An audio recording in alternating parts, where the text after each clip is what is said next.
Have you ever just looked at the political landscape and wondered why everything feels so tribal? Well, today we're going to unpack a really powerful framework called the Polsky diamond model. Think of it as a map that explains how a society can go from totally stable to completely volatile, and it gives us some incredible insight into why people join the political tribes they do. Let's get into it. It's one of the biggest questions in politics, isn't it? You see it all the time. People voting in ways that seem to go completely against their own wallets. They prioritize their group, their tribe, over their own financial well-being. So why? Why does that happen? Well, according to the Polsky diamond model, this behavior isn't irrational at all. Actually, there's a surprisingly predictable logic behind it. This whole framework pulls back the curtain on the hidden psychological forces that can turn a regular passive citizen into a really passionate political activist. So, to really understand political conflict, the model tells us we have to start by looking at the foundation of social stability. And that foundation, it's the huge majority of people who are, for the most part, not really engaged in politics at all. The model has a name for this group: bystanders. Now, these aren't people who are necessarily uninformed or apathetic. No, they're people who feel like the system, more or less, is working for them. It's given them enough security, enough stability, that they're pretty content. They basically represent this massive reserve of latent political energy, just waiting for something to set it off. And here's where it gets interesting. The model splits these bystanders into two groups. You've got the bourgeoisie. You can think of them as managers, professionals, the people who manage the system that creates wealth.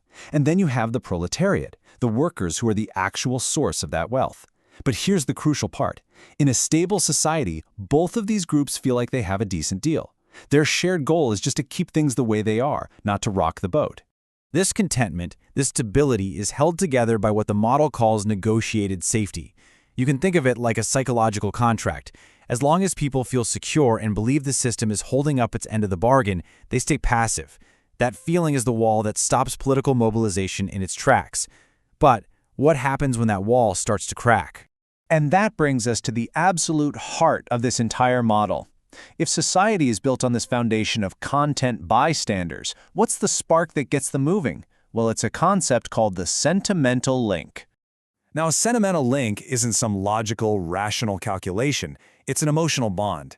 It's a feeling of solidarity, a shared identity, maybe even an aspiration that a bystander feels for a group that isn't their own.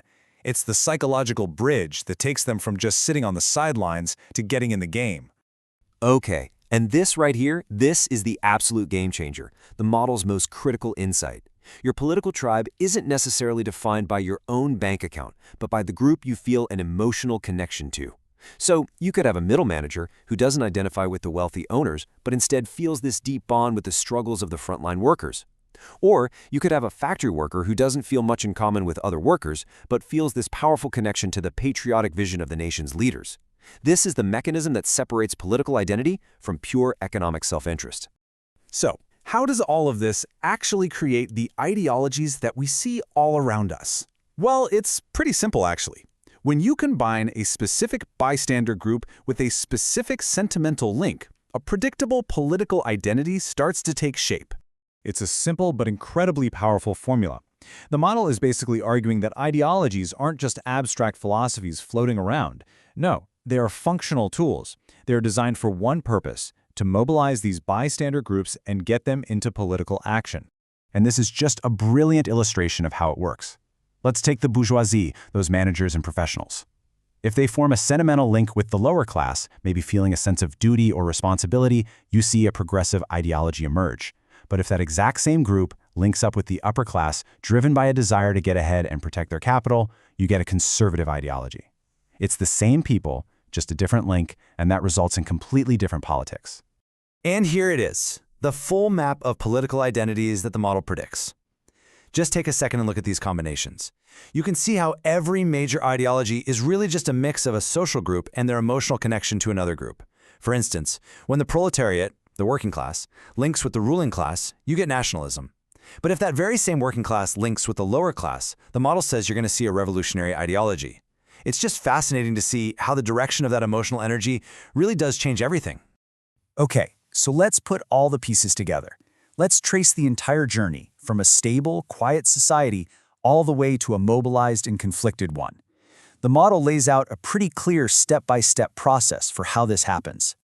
So, it all starts when that feeling of negotiated safety gets shattered. Maybe there's an economic crisis, a big social shock, something that makes people feel insecure. In all that confusion, people start searching for a sentimental link to make sense of what's going on. Then, that emotional link gets hardened and formalized into a clear ideology, like nationalism or progressivism. And finally, that ideology gives them the impulse, the reason, the justification, the emotional fuel to get off the sidelines and actively involved in politics. And that, right there, is the ultimate takeaway. Political conflict isn't just driven by a few extremists on the fringes. It's powered by the mobilization of that huge, previously content majority. The entire game of politics, when you look at it through this model, is about who can successfully create these sentimental links and channel that incredible, untapped energy. So the next time you're watching the news or having a political conversation, try this.